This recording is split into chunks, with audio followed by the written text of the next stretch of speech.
के इस video lecture में आप लोगों को मैं बेयर तनाव सिद्धांत के दोष के बारे में बताऊंगा। Defects of Baeyer strain theory.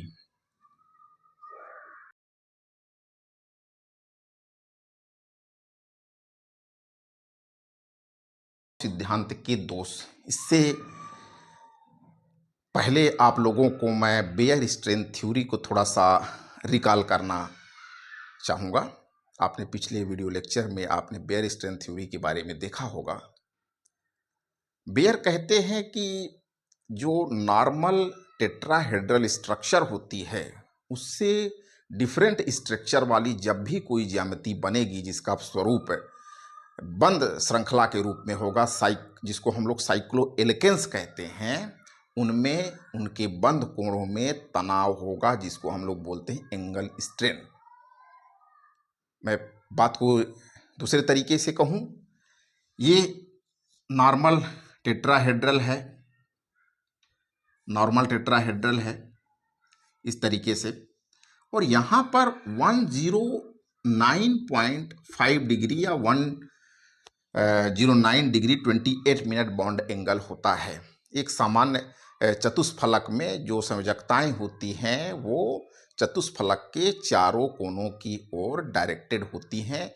Want half और लेबल ने ये विचार दिया था, जो बेयर्स का विचार था इससे डिफरेंट था। वो उन्होंने कहा कि जो वैलेंसीज हैं ये स्टेशनरी नहीं है, इनमें चेंज हो सकता है और इस टेट्राहेड्रॉन से ही साइक्लिक स्ट्रक्चर बनेगी। टेट्राहेड्रॉन से ही उन्होंने चक्रीय यौगिक निर्माण की संकल्पना की। तो जब इस टेट्राहेड्रल से एक साइक्लिक एल्केन बनेगा उस स्थिति में बॉन्ड एंगल में परिवर्तन होता है। इस व्यवस्था से भिन्न जब भी कोई नया ज्यामितीय व्यवस्था बनेगी, नई ज्योमेट्रिकल पैटर्न बनेगा, तो बॉन्ड एंगल में डेविएशन होगा। और ये डेविएशन किस तरीके से हो सकता है? बॉन्ड एंगल कंप्रेस हो सकते हैं, बॉन्ड एंगल में इलोंगेशन हो सकता है। डेविएशन किस रूप में होगा? या तो ये टेट्राहेड्रॉन के जो एंगल्स देख रहे हैं, इंटरकनेक्टिंग जो एंगल्स हैं वो कंप्रेस हो सकते हैं या इलोंगेशन हो सकता है, उसमें वृद्धि हो सकती है। इस स्थिति को क्या कहेंगे?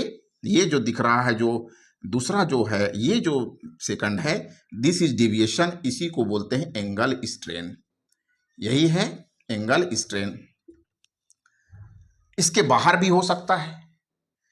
तो ऐसी स्थिति में एंगल स्ट्रेन का मान या डेविएशन इन एंगल होगा, deviation in regular tetrahedral geometry होगा, मॉलिक्यूल में इनस्टेबिलिटी आएगी, अस्थायित्व आएगा। ऐसा एडोल्फ वॉन बेयर का विचार था, ये उनका तनाव सिद्धांत था। उन्होंने लोअर साइक्लो एल्केन्स के स्टेबिलिटी ऑर्डर को बताया, और जो बेयर का स्टेबिलिटी ऑर्डर को समझना जरूरी है क्योंकि उसी के बेस पे आगे हम लोग उसके ड्रॉबैक्स पे चर्चा करेंगे। तो साइक्लोप्रोपेन से लेकर के साइक्लोप्रोपेन से ज़्यादा स्टेबल होगा साइक्लोब्यूटेन, इससे ज़्यादा स्टेबल होगा साइक्लोपेंटेन, और साइक्लोपेंटेन से ज़्यादा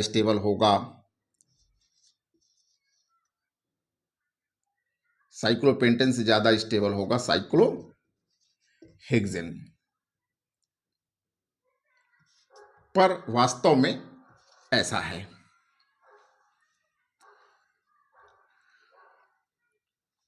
ये इनके बॉन्ड एंगल के बेस पे स्टेबिलिटी का ऑर्डर दिखाई दे रहा है। Cyclopropane more stable is less stable then butane. तो साइक्लोप्रोपेन से लेकर के साइक्लोहेक्सेन तक जा रहे हैं तो स्टेबिलिटी बढ़ती है। सबसे ज़्यादा जो अनस्टेबल है वो साइक्लोप्रोपेन है, और जो सबसे ज़्यादा स्टेबल होना चाहिए वो साइक्लोहेक्सेन है। लेकिन अगर हम लोग डेविएशन एंगल के बेस पे देखते हैं तो इनके ऑर्डर के हिसाब से जो डेविएशन का वैल्यू है, सबसे कम जो है लीस्ट 0 डिग्री 44 मिनट के अराउंड जो डेविएशन मिलता है साइक्लोपेंटेन है। तो साइक्लोपेंटेन इस 3 to 6 जो रिंग्स बनी हुई है उनमें सबसे ज़्यादा स्टेबल है। ये बेयर का स्टेबिलिटी ऑर्डर है। अब अगर हम लोग इनके ड्रॉबैक्स की बात करें, ड्रॉबैक्स या डिफेक्ट्स की अगर हम लोग बात करें, तो पहली चीज जो क्वेश्चन इस ऑर्डर से ही अराइज होता है, जब हम एक्चुअल में देखते हैं तो cyclohexane is more stable then cyclopentane. Cyclohexane is more stable then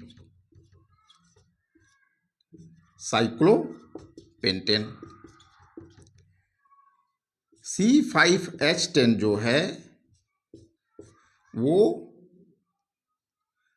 C6H12 is more stable then C5H10। Cyclohexane का स्टेबिलिटी साइक्लोपेंटेन से ज़्यादा है, जो कि बेयर के प्रपोजल के डिफरेंट है। कैसे पता चला ये स्टेबल ज़्यादा है? तो जब इसका हाइड्रोजिनेशन कराया जाता है निकल की उपस्थिति में, इन प्रेजेंस ऑफ निकल, साइक्लोपेंटेन के हाइड्रोजिनेशन से, हाइड्रोजिनेशन एडिशन ऑफ हाइड्रोजन, ये बना लेता है C5H12। ये रिंग ब्रेक हो गई। इस तरीके का ये स्ट्रक्चर वाला कंपाउंड था और ये ओपन चेन कंपाउंड बन गया, ओपन चेन कंपाउंड बन गया ये।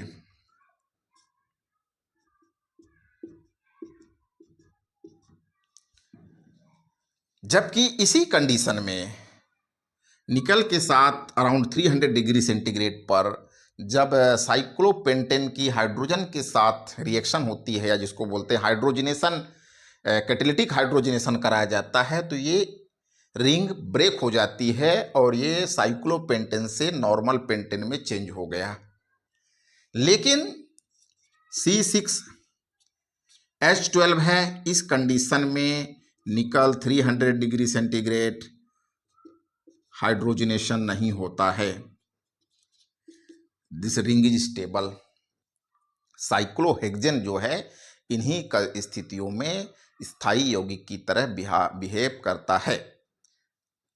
दूसरा, अगर हम लोग मेथड्स ऑफ प्रिपरेशन की बात करें तो नॉर्मल मेथड्स ऑफ बनाने की जो सामान्य विधियां हैं उसमें आप देखेंगे कि साइक्लोप्रोपेन, साइक्लोब्यूटेन, साइक्लोपेंटेन, साइक्लोहेक्सेन, साइक्लोहेप्टेन को बनाया जा सकता है। बनाने की जो सामान्य विधियां हैं उनके द्वारा साइक्लोप्रोपेन, साइक्लोपेंटेन, साइक्लोहेक्सेन, साइक्लोहेप्टेन को बनाया जा सकता है, जनरल मेथड्स ऑफ प्रिपरेशन जो है। लेकिन साइक्लोब्यूटेन को उन मेथड्स के द्वारा नहीं बताया जा सकता। उन मेथड्स के द्वारा साइक्लो जो ब्यूटेन है उसको नहीं बना सकते। तो एबनॉर्मल बिहेवियर ऑफ साइक्लोब्यूटेन का कारण क्या है? सामान्य विधि जिनके द्वारा हम लोग डीकमैन साइक्लाइजेशन प्रोसेस है, जो आगे की वीडियो के लेक्चर में मैं स्पष्ट करूंगा, जिनसे हम लोग एल्केन्स को बनाते हैं, तो जो सामान्य विधियां हैं बनाने की, उन विधियों के द्वारा साइक्लोब्यूटेन को नहीं बना सकते। तो इसके असामान्य व्यवहार का कारण क्या, इसे क्यों नहीं बनाया जा सकता? थर्ड पॉइंट की अगर हम लोग बात करें, डेविएशन एंगल उसके स्टेबिलिटी को भी डिफाइन करता है। डेविएशन एंगल का मान या इस एंगल स्ट्रेन का वैल्यू जितना ज़्यादा होगा, इस 109 डिग्री से जितना ज़्यादा डेविएशन होगा, कंपाउंड उतना ही अनस्टेबल होगा। तो साइक्लोब्यूटेन और साइक्लोहेप्टेन के लिए डेविएशन जो बॉन्ड एंगल का है वो अराउंड 9 डिग्री है। साइक्लोब्यूटेन के लिए +9 डिग्री 44 मिनट है, जबकि साइक्लोहेप्टेन के लिए -9 डिग्री 33 मिनट है। मतलब एंगल स्ट्रेन का वैल्यू दोनों के लिए समान है। तो दोनों का जो स्टेबिलिटी है, स्थायित्व है, वो भी समान होना चाहिए। लेकिन cycloheptane is more stable than cyclobutane. तो जब एंगल स्ट्रेन का वैल्यू समान है तो स्टेबिलिटी भी समान होना चाहिए, लेकिन ऐसा नहीं है। रियल में ये देखा गया कि जो साइक्लोहेप्टेन है वो साइक्लोब्यूटेन से ज़्यादा स्टेबल है।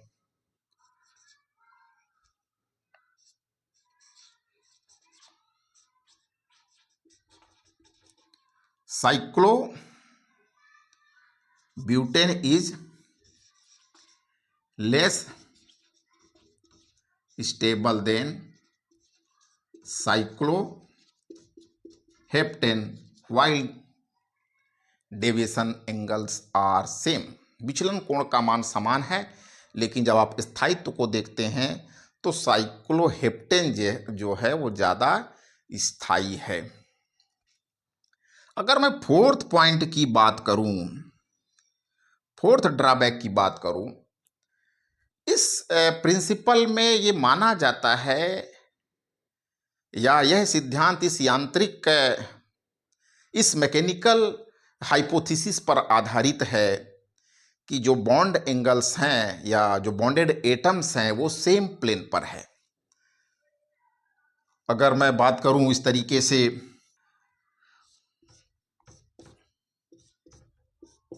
बन रहा है ये क्या बना है, साइक्लोब्यूटेन बना है। तो ये चार के चारों जो है स्क्वायर प्लेनर ज्योमेट्री है, ये चारों के चारों एक ही प्लेन पर लाई करते हैं, ऑल फोर बॉन्डेड एटम्स। यह जो सिद्धांत है बेयर का, जो तनाव सिद्धांत बेयर स्ट्रेंथ थ्योरी है, इस संकल्पना पर आधारित है कि जो ज्यामिति होती है वो प्लेनर ज्योमेट्री होती है। Cyclopropane, cyclobutane, cyclopentane, hexane, heptane सभी, जबकि वास्तव में ऐसा नहीं है। साइक्लोप्रोपेन को छोड़ करके बाकी अन्य ज्यामिति जो है वो प्लेनर नहीं है। All geometries are not planar, सभी ज्यामिति जो है सममित नहीं होती है, वो प्लेनर ज्योमेट्री है सभी की, जबकि वास्तव में साइक्लोप्रोपेन को छोड़ करके अन्य जो साइक्लो एल्केन्स है उनकी ज्योमेट्री प्लेनर नहीं है। Deviation in bond angle, quantum यांत्रिकी के अनुसार बॉन्ड एंगल में विचलन की ज़्यादा अनुमति नहीं दी जा सकती। क्वांटम यांत्रिकी के अनुसार जो वर्तमान में सबसे प्रचलित अवधारणा है उसके अनुसार deviation in bond angle is not much allowed, बंद कोणों में ज़्यादा विचलन नहीं हो सकता। एक जो पॉइंट और नोटिस करने वाला है कि जब हम साइक्लोपेंटेन की HBr से रिएक्शन कराते हैं 170 डिग्री सेंटीग्रेड पे, तो ये CH3 CH2Br बना लिया, एथिल प्रोपिल ब्रोमाइड बना लिया, ये CH3 CH2Br। आप 170 डिग्री सेंटीग्रेड पे रिएक्शन कराएंगे HBr की, तो ये प्रोपिल ब्रोमाइड में कन्वर्ट हो गया, जबकि प्रोपेन 1 कार्बोक्सिलिक जो एसिड है, साइक्लोप्रोपेन 1 कार्बोक्सिलिक एसिड रिएक्शन नहीं करता, उसकी रिंग ओपनिंग रिएक्शन इस कंडीशन में 170 डिग्री सेंटीग्रेड पे नहीं होती। साइक्लोप्रोपेन HBr के साथ 170 डिग्री सेंटीग्रेड पर रिएक्शन करके प्रोपिल ब्रोमाइड बना लेता है, जबकि प्रोपेन 1 कार्बोक्सिलिक एसिड की जो साइक्लोप्रोपेन 1 कार्बोक्सिलिक एसिड जो रिंग है वो स्टेबल है नहीं। तो इसका कारण क्या है, इसका रीजन क्या है?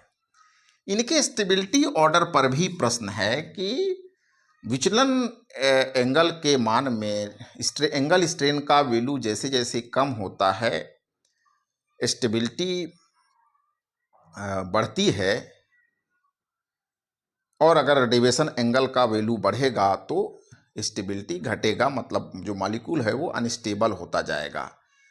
तो 6 सदस्यीय के बाद पेंटेन के लिए, साइक्लोपेंटेन के लिए 0 है, और उसके बाद 6 है, फिर 9 है, आगे जैसे बढ़ते जाएंगे तो एंगल स्ट्रेन का वैल्यू बढ़ता है। तो 6 से लेकर के 11 मेंबर्ड की जो साइक्लिक स्ट्रक्चर होगी वो अनस्टेबल होगी। लेकिन वास्तव में ऐसा नहीं है। मस्कोन और सिवटोन जैसे कंपाउंड्स हैं जिसमें कि 16 या 17 कार्बन एटम एक साइक्लिक स्ट्रक्चर को बनाते हैं, वो भी स्टेबल हैं। रुजिका ने 32 कार्बन एटम्स की रिंग स्ट्रक्चर को बनाया। रुजिका इज ए साइंटिस्ट है, उन्होंने 32 कार्बन एटम्स वाली एक साइक्लिक स्ट्रक्चर या साइक्लो एल्केन्स को बनाया, वो स्टेबल हैं।